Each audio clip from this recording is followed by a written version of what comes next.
কালকে honourable tribunal 2-এ একজন liver সিরোসিসে আক্রান্ত, তার রিপোর্ট মেডিকেল থেকে আসছে।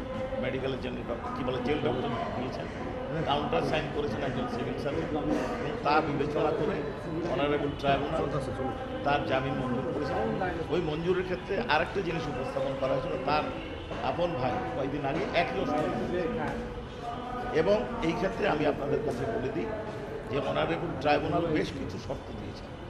শর্ত হচ্ছে যে এনি ম্যানার ইনভেস্টিগেশনকে বাধাগ্রস্ত করা যাবে না, প্রভাবিত করা যাবে না, কোনো আসামির সাথে যোগাযোগ করা যাবে না, পাসপোর্ট জমা দিতে হবে এবং সার্বক্ষণিক আয়র নজরদারিতে থাকবে।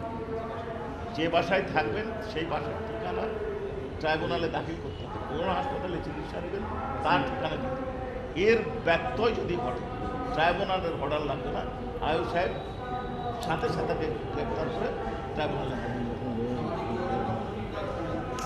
জি না কোনোটাই পাবে জি, এটাও বলা আছে জি। সামাজিক যোগাযোগ মাধ্যম এ কথা বলতে পারবেন না, সাংবাদিকদের সাথে কথা বলতে পারবেন না, কোনো কমেন্ট করতে পারবেন না, এ হচ্ছে বিষয়।